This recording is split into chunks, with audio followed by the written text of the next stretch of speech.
Buenos días. Bueno, primero quería agradecer en primer término al CAPBA por la convocatoria, a Marcelo Lorelli, que me llamó para estar acá. Felicitar al CAPBA por los premios que estuvieron entregando hoy de obra construida y de el otro que no me acuerdo cómo era, y de premio estímulo. Me parece que es absolutamente importante el trabajo que están haciendo y que le da un incremento enorme a la posición del arquitecto frente a la sociedad, de generar toda esta carga bibliográfica que están generando para que nuestros estudiantes y futuros arquitectos también lo tengan en cuenta. El tema que vamos a tratar hoy es la relación entre la ciudad y los edificios públicos y de qué manera estos edificios convocan a partir de programas como pueden ser educación, salud o esparcimiento. Y qué impacto tienen estos edificios en el hábitat de la ciudad, que por supuesto seguramente vamos a ver que los cambian y generan situaciones mucho mejores. Para mí, como yo soy presidente del Colegio de Arquitectos de Neuquén, y 3 ejemplos que puedo decirles de este tema en Neuquén son el ex edificio de la cárcel, que se hizo un concurso, el EMU9, y que está pronto a empezar su construcción, que se generó todo un espacio público y edificios con esparcimiento. Después tenemos el Hospital Norpatagónico, que lo explicó ayer Guillermo Canuti, que fue el ganador, que también está próximo a empezar su construcción. Y los edificios, los edificios del ferrocarril, que fueron readaptados y que hoy funciona dentro del Parque Central de Neuquén, toda la parte cultural y de salas expositivas. Así que para nosotros como colegio es importantísimo que todos estos edificios públicos sean por concurso y es para lo que trabajamos. Ahora vamos a escuchar a Brígida y a Carolina y después conversamos sobre el tema.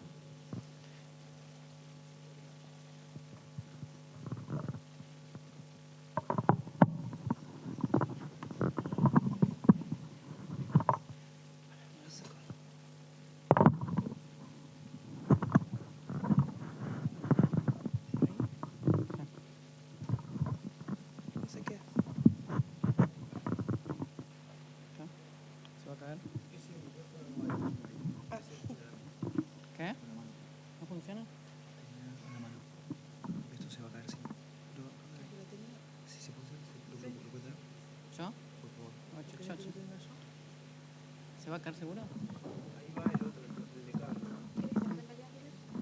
No, pero no. Así como Tanto no puedo manejar. a ver. Gracias. Hola, ¿se escucha? ¿No se escucha nada? ¿Seguro? Sí. Dame, pero yo tengo cámara, si no me da lo mismo. Bueno, cuando la gente piensa en ciudades, piensa en cosas concretas. Piensa en edificios, en calles, en avenidas, en taxis. Y cuando yo pienso en ciudades, pienso en la gente. Esta no es una frase mía, es una frase de Amanda Burden, que es una mujer, una funcionaria que fue la que estuvo a cargo de la planificación de todos los espacios públicos de Nueva York, incluyendo el Battery Park y el High Line. Me gustaba empezar con esta frase y me la apropio para la práctica profesional de nuestro estudio. Nosotros, en general, cuando pensamos edificios, intentamos y creemos que pensamos en la gente. Cuando tuve el programa de la Bienal en mis manos y me di cuenta que el programa que nos tocaba desarrollar era la ciudad y el espacio convocante, tenía que pensar cuáles eran las obras que más representaban este tema. Y me decidí por 2 proyectos. 2 proyectos que son bien diferentes entre sí y al mismo tiempo son bien diferentes a lo que venimos viendo hasta ahora. Hasta ahora, ayer vimos muchos espacios públicos y producto de concursos públicos. Creo que después también vamos a ver un proyecto producto de un concurso público. Nosotros no tuvimos tanta suerte, ganamos varios concursos públicos, pero no podemos mostrar las obras construidas. Así que, bueno, elegimos estos 2 proyectos. El primero, si pasa, forma parte de un proyecto mayor. Voy a mostrar después la obra construida, pero forma parte de un proyecto mayor. En realidad teníamos como cliente un canal de televisión y con ellos veníamos haciendo obras menores, todas remodelaciones parciales de edificios existentes que estaban en la Ciudad de Buenos Aires y en predios repartidos en la provincia de Buenos Aires. Veníamos haciendo esas remodelaciones, teníamos este cliente. Como todos sabemos, tenemos que ser creativos, a veces no solo para las obras en sí, sino también para generarnos nuevos trabajos. Entonces, en esa búsqueda y con la certeza, como veníamos trabajando, de que querían invertir y que tenían una vocación de hacer cosas, les propusimos en un momento hacer un análisis de la situación existente que estaba desperdigada por todos lados y desarrollar una planificación para optimizarlos, para refuncionalizar sus instalaciones y ponerlas en valor cuando era necesario y también crecer. Entonces ahí nació la propuesta de un nuevo polo audiovisual en la localidad de San Isidro. En esos 3 predios que están a 3 cuadras ubicados en un radio de 3 cuadras, queríamos ubicar todos los proyectos que estaban en la capital, en la ciudad de Buenos Aires y en otros predios que estaban también en la provincia. En ese proceso tuvimos que relevar más de 10 edificios, algunos que eran muy intrincados. Este canal de televisión es un canal de Telefe y venía de un proceso público, había nacido como un canal, es privado ahora, pero nació como Canal 11. Entonces algunos edificios eran muy antiguos y tenían hasta 4 subsuelos con pasillos y cuevas, la verdad cuevas, muy, muy intrincadas. También tuvimos que entrevistar a muchísima gente. Había interlocutores que la verdad es que tomaban las decisiones, pero como teníamos que conocer algunas áreas que requerían especificidad, tuvimos que entrevistar a gente que quizás no eran el que finalmente tomaba las decisiones. En ese recorrido tuvimos que entrevistar, por ejemplo, al fotógrafo de Telefe. Se llama Hugo Batisteza y hacía 25 años que trabajaba en un tercer subsuelo. Su lugar de trabajo era el tercer subsuelo de Pavón 2444. Lo entrevistábamos, le pedíamos sus requerimientos, pero también él nos decía sus temores. Y la verdad es que él nos contaba que no se quería mudar. Su lugar de trabajo era el tercer subsuelo. Y le queríamos hacer entender que lo íbamos a poner en una planta baja, al lado de un patio, que iba a ser un patio principal en un nuevo edificio. Y para él eso era una tragedia. Por suerte no tomó la decisión, y a veces esto es polémico con lo que veníamos escuchando ayer, que no siempre escucharlos por ahí les hace bien, porque la verdad es que después lo fui a visitar una vez mudado y ya éramos confidentes, o sea, ya me contaba sus cosas y me decía, y ahora me lo quieren robar, estoy contento y ahora me lo quieren robar, me lo quieren sacar para otra área. A partir de ese análisis, tengo tantas cosas en la mano que no sé cómo agarrar el mouse. Ahí está.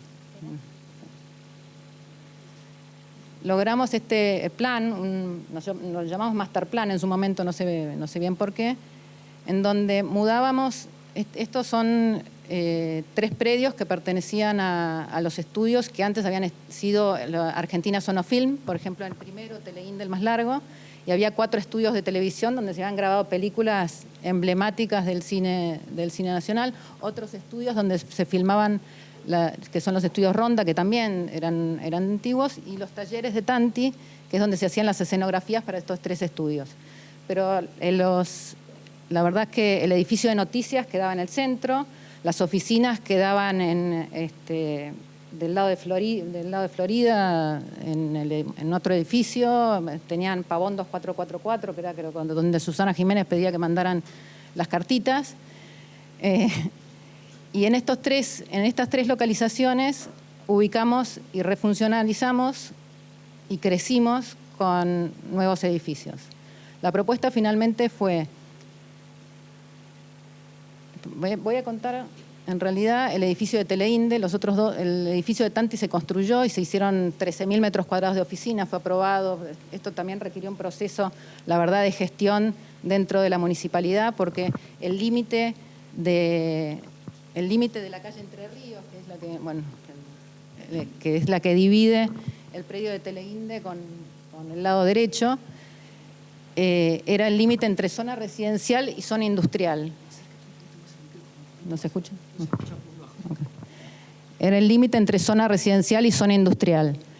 Entonces, esto requirió de una gestión porque la verdad es que los estudios de televisión, si bien eran existentes porque eran previos a la legislación, no estaban ahora permitidos porque no eran ni industriales ni residenciales de ninguna de las dos zonas, con lo cual hubo una gestión y finalmente aprobamos los dos decretos para poder hacer y crecer con estos nuevos edificios. El edificio de los 4 estudios tenía una serie de construcciones precarias a todo a su alrededor. En realidad los 4 estudios eran las construcciones importantes, pero todo lo demás, si bien eran oficinas, camarines y todo, eran como escenografías que iban armando y no era construcción precaria que iban armando y que quedaban como definitivo. El comedor, que es eso que está ahí al fondo, era la casa de Gran Hermano, por ejemplo. Entonces eso lo tuvimos que repensar cuáles eran las construcciones que se tenían que demoler y cuáles eran, cómo iba a ser y unificar todos estos edificios desmembrados en un solo edificio. Esta fue la planta final y de la que construimos y la que voy a contar es la etapa 1, que son los primeros 13.000 metros cuadrados. A ver si sigue. Nosotros, acá está la planta de los 4 estudios y en realidad en los intersticios que quedaban entre los estudios fue donde se empezaron a construir tanto el sector de noticias, el nuevo nodo tecnológico. La tecnología había cambiado desde aquella época, entonces se pedían cientos de racks para información y librerías robóticas que implicaban una superficie que teníamos que colocar en algún lado, y también un montón de superficie para camarines y facilidades de producción que iban a estar metidas entre cada uno de los estudios. Esta es la planta alta, y generamos también un patio, que es el gris más oscuro, que en realidad para todo esto también había que darle identidad. Si bien tenía más de 50 años de historia, el canal, primero siendo Canal 11 y después 25 como Telefe, la verdad es que darle identidad a un nuevo edificio no era fácil. Entonces propusimos este patio. A ver si ahora van a llegar las fotos más divertidas porque esto es más aburrido. Finalmente se creó el nuevo corazón tecnológico, el nuevo centro de noticias, 73 camarines, facilidades de producción, se renovaron completamente los estudios, se amplió la superficie de oficinas, bueno, una serie de cosas.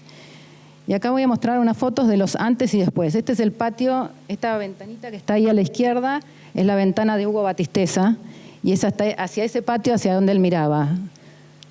Este es el antes, este es un render de lo que significaba, de lo que iba a ser este patio de entrada, y ahora este es el después, esto es el patio construido, y ahora les pedí a mis hijos, antes de salir, que me busquen imágenes, a ver si se ven, de cómo se había apropiado la gente del patio que habíamos hecho y cómo convocaba ese patio. Entonces me buscaron y en internet yo la verdad que no podía creer la cantidad de imágenes que teníamos de nuestros edificios con actores famosos, con chicos, era impresionante ver cómo se habían apropiado finalmente de ese patio para lo que tenían que hacer. Este fue no conté cómo se había insertado urbanamente, pero la verdad es que ayer contaron varios cómo la calle entraba al edificio, y la verdad es que nosotros desde el punto de vista urbano siempre tenemos una preocupación para que nuestros edificios, en este caso privado, también esté bien inserto en la ciudad. Entonces creamos un atrio urbano cediéndole parte de la superficie privada del predio a la ciudad, y creamos este lugar que, bueno, acá es la obra construida, una foto medio mala, pero también les pedí a los chicos que me busquen a ver cómo se habían apropiado de nuestro atrio. a veces en forma divertida y otras no tanto, porque acá, por ejemplo, había una protesta de Telefe, es una foto polémica. Mi mamá me dijo, no sé si la tenés que presentar, pero bueno, me parecía que era oportuno, porque también a veces se apropian de los lugares de otra manera. Esto era el interior y también es un antes y un después. Esto fue el render de cómo nos imaginábamos el lugar y el acceso a Telefe. Y también hay un después de cómo quedó finalmente este acceso. Estas son algunas obras de los interiores, el nodo tecnológico, el control central, cómo nos imaginábamos las oficinas abiertas con lugares recreativos y de convocatoria interior, porque la verdad es que no eran oficinas abiertas, pero también eran lugares de trabajo, estos espacios de encuentro que hacíamos en el medio de las oficinas. Y acá un nuevo punto, ayer también escuchábamos cómo se interactuaba con geógrafos, con sociólogos, con antropólogos, y también a veces nosotros nos gusta interactuar con diseñadores gráficos, con diseñadores industriales. La verdad es que trabajamos mucho con ellos, y en el afán de encontrar la memorabilia que este nuevo Telefe se sienta, empezamos a trabajar con un diseñador gráfico para darle la imagen que estos nuevos espacios tenían y que también fueran Telefe. Entonces, bueno, les voy a mostrar uno que es más divertido. En todas las escaleras de incendio se trabajó con programas emblemáticos de Telefe. La verdad es que Los Simpsons es un programa que ponen en cada hueco que tienen, cuando no saben qué ponen Los Simpsons. Entonces era uno de los programas que ellos eligieron para la memorabilia de sus espacios. Y entonces nosotros habíamos hecho este trabajo para que en todas las escaleras de incendio fuese también un espacio de encuentro distinto, y ahí se iban a bajar y subir, porque la verdad es que era un edificio bajo, tenía solo 2 niveles. Y entonces esta era nuestra interacción con un diseñador gráfico.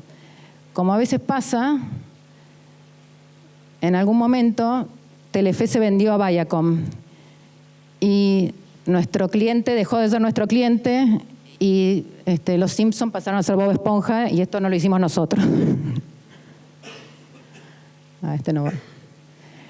La segunda obra que en realidad es un proyecto que no fue obra, es un proyecto nada más, en el marco de unas elecciones de un club de fútbol, un candidato nos convoca para pensar nuevas ideas para el futuro del club y el futuro de sus espacios. Y ahí también ayer, creo que, no sé si Pablo, no sé quién habló, de las diferentes maneras de ejercer la arquitectura, y en este caso nosotros estábamos pensando maneras o pensando el futuro del club, y en realidad era parte de como una campaña política, ¿no? Nosotros nos dijeron eso y enseguida nos entusiasmamos, sabiendo que esto probablemente no fuera una obra, pero nos entusiasmamos con pensarla. Entonces teníamos la cancha de Racing, esto era un candidato para presidencia de la cancha de Racing, del club de fútbol Racing, y está ubicada, supongo que la conocen, está en Avellaneda, está a 2 cuadras de Independiente, pero Independiente ahí ni lo marcamos porque obviamente son rivales acérrimos. Y está a 2 cuadras, pero nuestro cliente era Racing, así que no nos importaba el resto. Está ubicado en un predio en el medio de la ciudad, tiene un predio lindero que es un predio ferroviario en desuso. Y nosotros, otra vez, esta vez sí, muestro cómo fue nuestra intervención desde lo urbano. En el playón ferroviario proponíamos que se haga metidos, o sea, más ambiciosos de lo que nos proponían, porque esto la verdad es que no era una propuesta que para la que nos estaban convocando, pero decidimos urbanizar y terminar un sector de ciudad en ese playón y dejar un fuelle que en algunos momentos era estacionamiento, pero la verdad que era una superficie verde porque a veces se necesita y hay exceso de autos, que pudiera ser árboles en algún momento y espacio de estacionamiento en otro. Y fuimos estudiando, la verdad, la propuesta urbana, hay unos galpones que se reconvertían en espacios comerciales, se estudiaban los nuevos accesos y las nuevas circulaciones internas, se estudiaban los distintos niveles. Ahí en la cancha de fútbol, la verdad, me divertía porque no es que nos llueven trabajos de estudio de televisión, como decía Pablo, o de canchas a cada rato, pero bueno, parecía que eran apropiados para el espacio convocante. Era el espacio convocante, una cancha de fútbol. Y fuimos estudiando el corte, entonces cómo se podía hacer para crecer. Esto obviamente se tenía que, así como en el otro proyecto, cuando hicimos el estudio de la optimización, la verdad que lo que les interesó a los que nos contrataron fue la optimización de los costos, porque la verdad es que en 3 predios ahorraba muchísimo más que lo que tenían desperdigados por todo Buenos Aires. En este caso también teníamos que proponer cosas que optimizaran y que los beneficiaran y que fuera parte de su campaña política. Entonces, en una cancha que tenía determinada cantidad de plateas, nosotros estudiamos el corte y la planta y las circulaciones y todo. En este caso era como es la planta ahora, que es un cilindro, es el cilindro de Avellaneda. Proponíamos estirarlo estudiando el corte y duplicábamos la cantidad de plateas para las plateas de A y B. Ahí está el estudio del corte, hicimos el estudio de cuál era la visibilidad mejor. Y creábamos también otra vez un atrio de entrada entre lo que era el fin de la ciudad que nosotros proponíamos en el playón y el cilindro, con esta nueva. Bueno, se techaba, se creaban espacios comerciales en el interior, se creaba un nuevo museo, un sector, 4 sectores para comer, o sea, todas propuestas que ayudaban a la plataforma política de nuestro candidato que perdió, obvio. Pero bueno, en esta manera de... Acá tengo que agarrar el otro mouse y buscar el video, porque me gustaba terminar con este video que, en este caso, desde la arquitectura, creemos que podemos hacer política y, en este caso, proponer. No es política, la política nacional, pero sí la política. Entonces, desde la arquitectura creamos la plataforma política y la campaña para un candidato.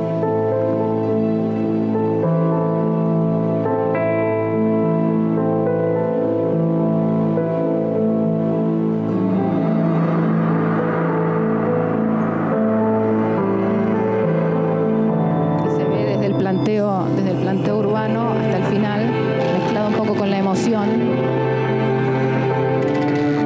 cómo era toda la propuesta.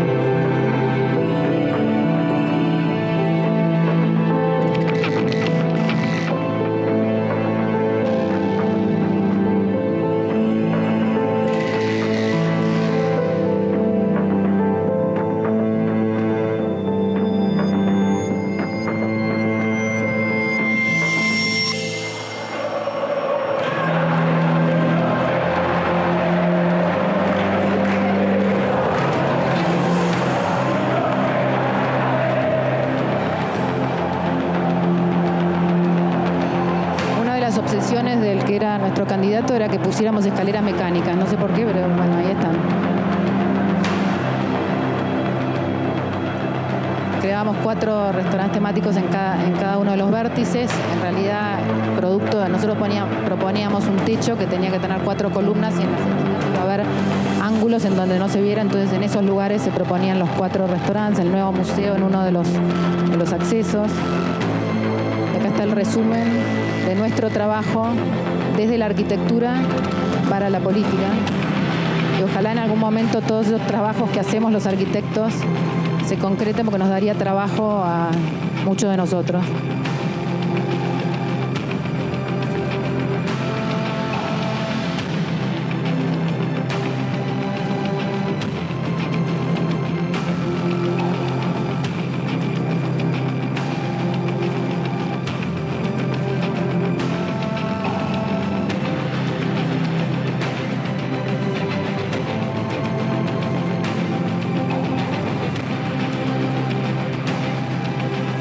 sé si hay un hincha de Racing acá, pero cuando hizo la presentación el...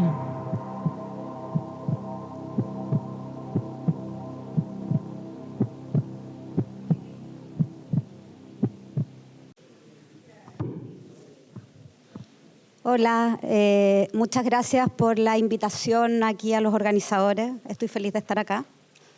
Les quiero contar que voy a leer una presentación, así que pido mis disculpas al respecto, es como mejor lo hago. A ver, frente al tema de conversación planteado, la ciudad y el espacio convocante, voy a presentar el proyecto del Centro Cultural Ex Cárcel de Valparaíso.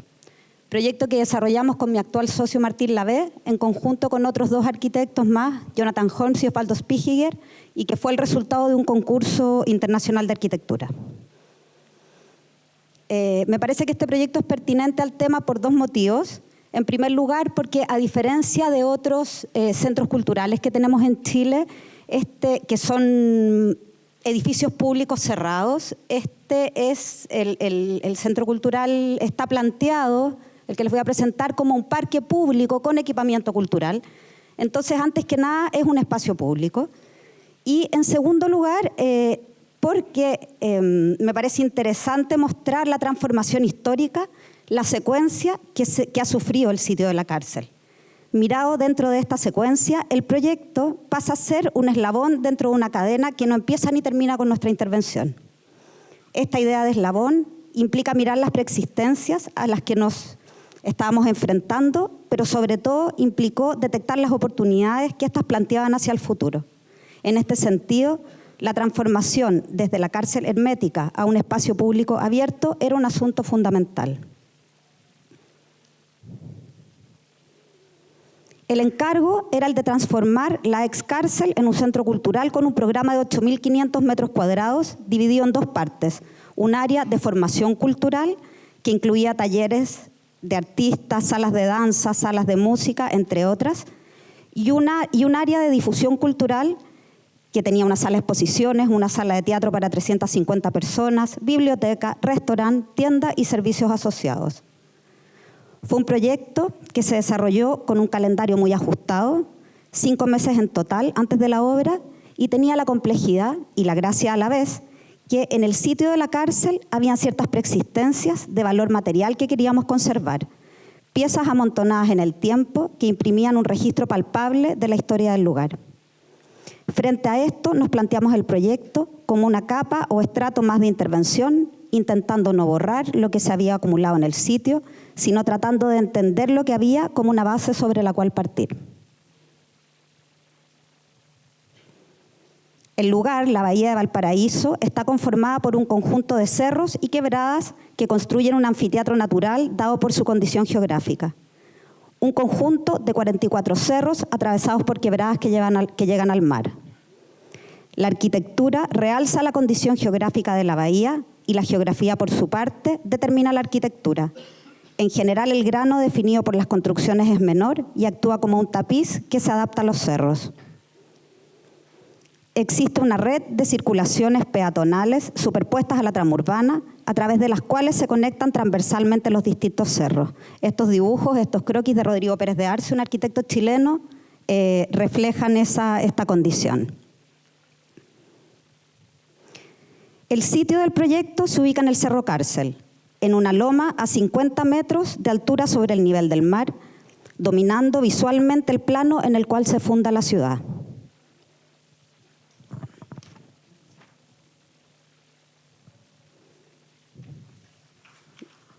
Gracias. Lo que nosotros perdón.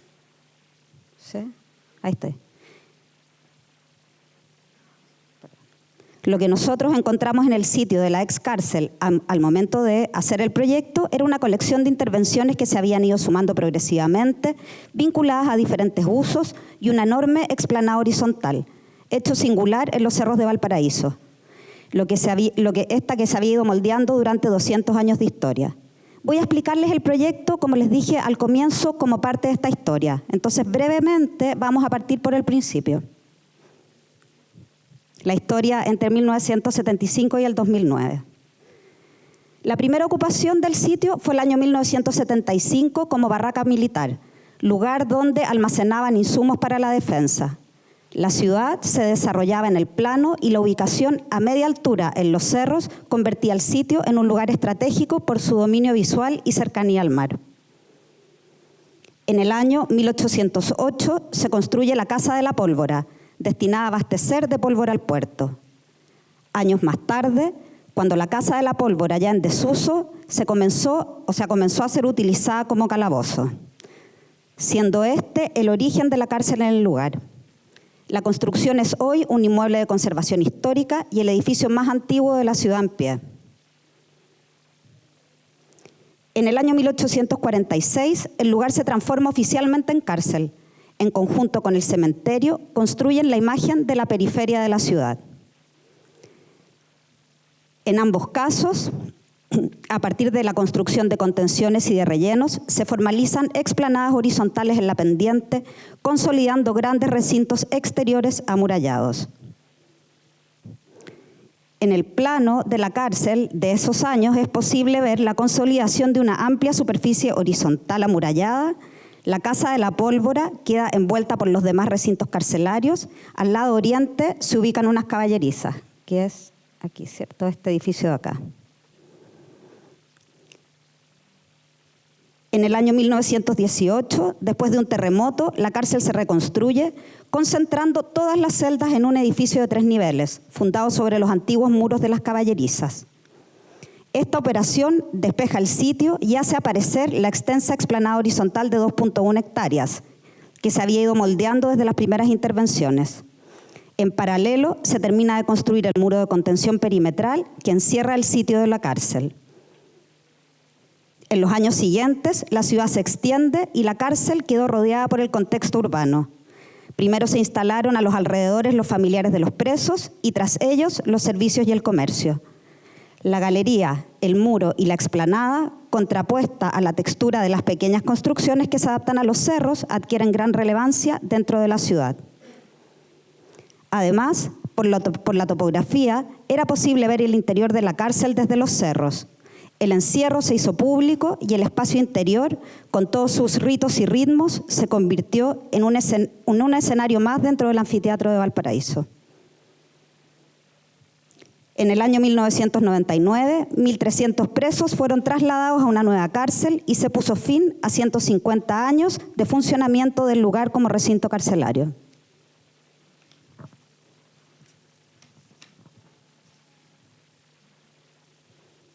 Una vez cerrada la cárcel, el año 2000, la comunidad comenzó a usar la explanada de manera espontánea y el lugar se transformó en un espacio público colectivo. Se desarrollaron movimientos artísticos y culturales que se identificaban con este lugar como espacio de acción y de creación. La apropiación espontánea del terreno de la cárcel por parte de la comunidad se fue formalizando hasta que, convertidos en corporación, llamada Corporación de Amigos de la Excárcel, la ciudadanía pide a las autoridades la transformación del lugar en un centro cultural formal. En el proceso de negociación entre la corporación y las autoridades entre los años 2003 a 2008, la ciudadanía se opone a varios proyectos que pretendían privatizar el sitio, borrando la historia del lugar. El mayor obstáculo fue el proyecto que Oscar Niemeyer regaló el año 2007 al gobierno de Valparaíso. A pesar de que las autoridades aprobaron su construcción, este fue rechazado exitosamente por la ciudadanía y supe anoche además que el aquí sentado Matías Klotz fue uno de los artífices de la bajada de este proyecto. Finalmente, el año 2009, el Ministerio de Obras Públicas llama a concurso para la transformación de la cárcel en un centro cultural, recogiendo en las bases los acuerdos tomados con la corporación. Habiendo contado esta historia y asumiendo que el proyecto forma parte de esta secuencia, nos gustó pensar que recibíamos una herencia sobre la cual había que operar, un conjunto de bienes y atributos que determinarían nuestra propuesta. El lujo del terreno. Lo que había que cuidar era el plano horizontal ganado al cerro a lo largo de 200 años en una ciudad que vive sentenciada por su topografía a la escasez de espacio público. Junto a esta cancha estaba la existencia de un muro perimetral que confina el interior como una traza construida del uso anterior como cárcel e históricamente conectada con la memoria colectiva de Valparaíso. Entonces, la magnitud de la cancha como cualidad física y como escenario, el muro perimetral como parte de la memoria, ambos vinculados a la topografía del lugar, definen la condición única del lugar y establecen el marco operar. Eso era lo heredado. La planta que les estoy mostrando muestra las condiciones del sitio al inicio del proyecto. Se observa la galería de reos, ahí al lado oriente, la Casa de la Pólvora al centro de la explanada y un conjunto de pequeñas construcciones que se habían ido acumulando por años. Dos preguntas principales surgen de esta herencia. Primero, ¿cómo construir 8.500 metros cuadrados de equipamiento cultural sin restarle tamaño a la cancha heredada, suelo público horizontal? Y segundo, ¿cómo transformar la cárcel amurallada en un espacio integrador y abierto a la comunidad? La respuesta se realizó en base a 4 operaciones, cada una de ellas asociada a un nivel topográfico significativo dentro del terreno. La primera operación en el nivel 0 fue el despeje de la superficie y la construcción de un parque. Aprovechando la condición de la cárcel como el plano más grande de los cerros de Valparaíso, se decide como operación primera el despeje de todas las construcciones existentes, manteniendo solo la galería y la Casa de la Pólvora, las cuales se ponen en valor sobre esta nueva cancha. En la superficie despejada se mantienen las fundaciones de algunas construcciones como elementos que ordenan el nuevo trazado, sobre el cual se dispone una trama regular de 330 jacarandáes que intentan construir un macetero en los cerros de Valparaíso. En esta imagen del concurso es posible observar el despeje. La trama de árboles fue incorporada durante el desarrollo del proyecto.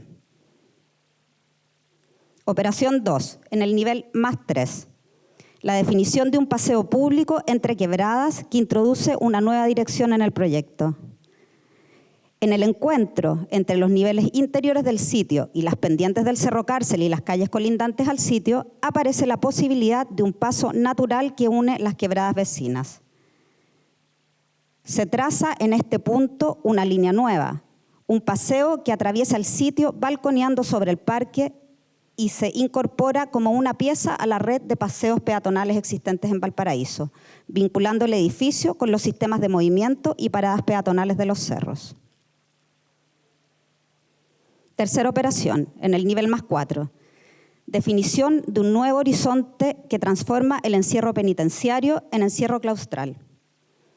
Se propone el corte horizontal del muro perimetral existente que encierra el terreno de la cárcel, tomando como nivel significativo la altura mayor del tramo principal. Esto traza un nuevo horizonte, suprimiendo todo referente y símbolo carcelario y transforma el encierro penitenciario en un encierro claustral. Se eliminan los vestigios de pasillos, garitas de vigilancia, escaleras y barandas, transformando el muro en una construcción abstracta y netamente material. En este nuevo horizonte, en su relación con los niveles interiores del terreno, se generan diversas situaciones que se mueven entre el encierro y la apertura visual y espacial hacia los cerros y hacia el mar. Operación 4, en el nivel +12. Es la construcción de un nuevo plan urbano bajo el cual se ubica el programa.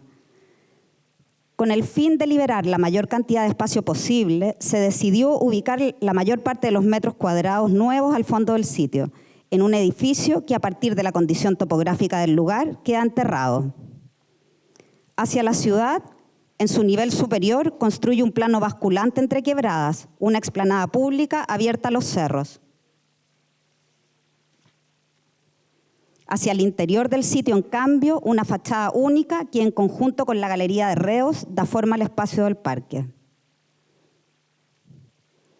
A la manera de una montura o de un manto que contiene el programa, el edificio construye una nueva capa material sobre los muros existentes que incorpora las preexistencias al pantón material de la nueva intervención.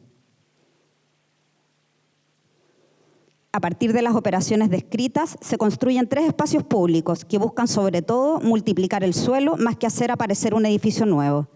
El énfasis está puesto en modelar el vacío público más que lo construido.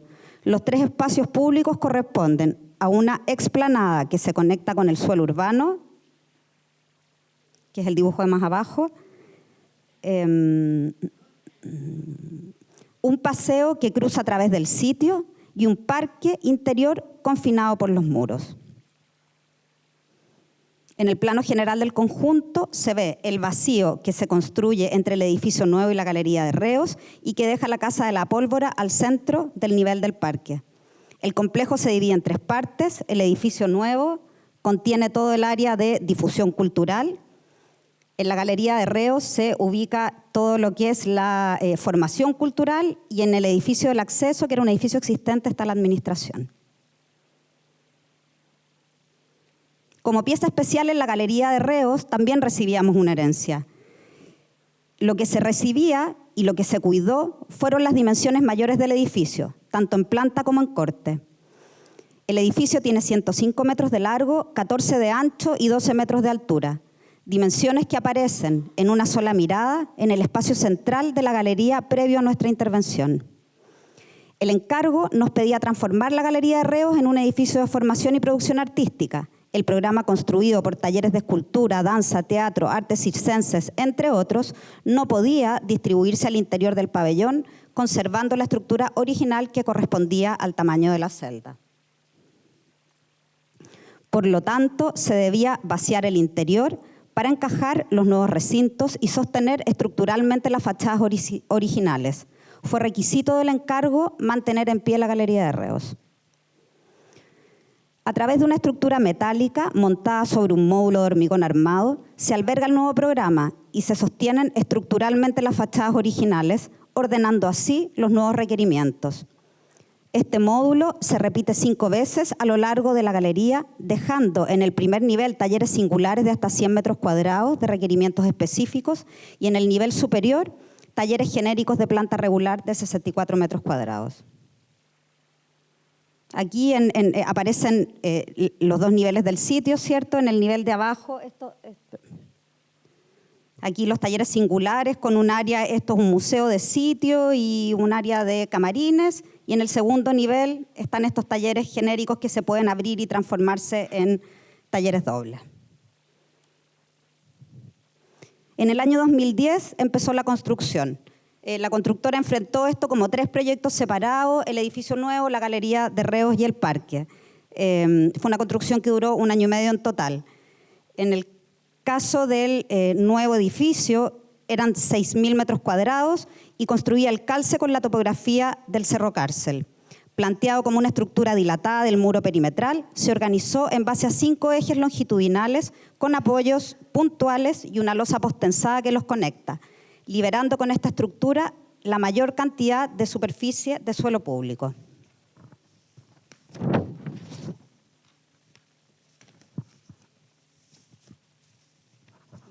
Perdonen. Ahí estoy bien. Gracias. En la secuencia de fotos es posible observar algunos de estos ejes y la variación de masa y transparencia que presentan en su avance desde el fondo del terreno hasta las áreas públicas del parque. El plomo exterior del edificio es una viga que rigidiza la losa superior. La forma de esta viga estuvo dada por la figura resultante entre el muro perimetral y la altura de la explanada.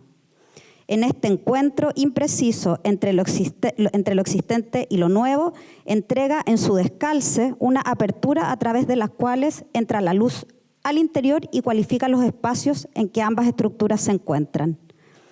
El calce entre el nuevo volumen, las preexistencias y los niveles de conexión con las calles fueron el desafío constructivo mayor de este edificio, logrando con esto, como se dijo antes, materializarse como una nueva capa sobre las preexistencias y entregar una explanada pública abierta a la ciudad. En el caso de la Galería de Reos, la demolición interior de la galería también implicó un gran esfuerzo constructivo. Fue un proceso lento y en su desarrollo fue entregando elementos no previstos por nosotros al momento de hacer el proyecto. Primero, para poder desarmar la estructura original, hubo que demoler el interior del edificio en etapas sucesivas, sectorizando zonas posibles de afianzar, evitando así un colapso de la cáscara interior. Una vez generado el espacio para insertar la nueva estructura, se construyó la base de hormigón de un módulo sobre el cual se apoyó la estructura metálica superior. Al demoler el interior de la galería, apareció la huella o el vestigio de las celdas, materializadas como recuadros aislados, impresos en el muro, que mostraban en una mirada el total de las celdas existentes. Estos recuadros diferenciados, pintados, dibujados, personalizados por los reos, cualificaban en conjunto la carcasa o caparazón dentro de la cual se insertaba la pieza proyectada, relacionando en una sola mirada lo preexistente con la nueva intervención.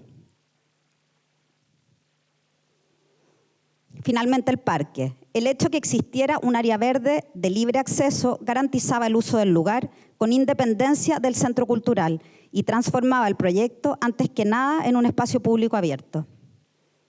La intervención tenía que construir una cualidad ambiental que permitiera el uso, a la vez que respetar el vacío que permitía el desarrollo libre de actividades. Se traza un circuito de 400 metros alrededor del parque que conecta los edificios y se relaciona a diferentes alturas con el muro perimetral, abriendo en ocasiones vistas panorámicas y en otras concentrando la mirada hacia el interior. Al centro se siembra una superficie de pasto de 5.000 metros cuadrados.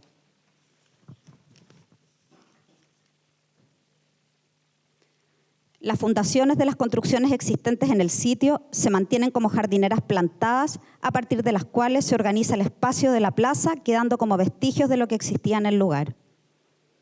La cantidad de árboles y su disposición homogénea construye un velo que filtra la luz y genera una atmósfera singular a través de la cual se establece una relación nueva con el contexto. El área verde es la mayor construida en Valparaíso en los últimos 100 años. El año 2011 se termina la construcción y les voy a mostrar ahora algunas fotos del edificio al momento del cierre del... ahí me falta una foto. Del cierre del proyecto.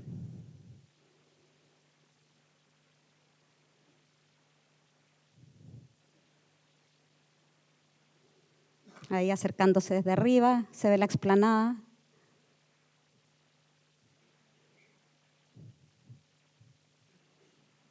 Este es el paseo que les decía que conecta a través del sitio con los niveles de las calles existentes. La fachada interior del edificio de difusión. Sus relaciones con el parque. Bueno, han pasado algunos años, los árboles están un poco más grandes, pero fueron plantados bien chicos.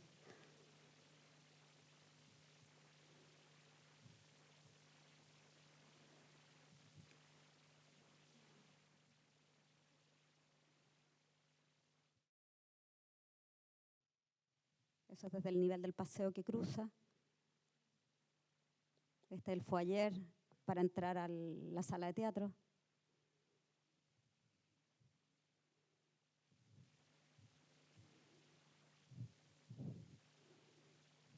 Los 5.000 metros de pasto.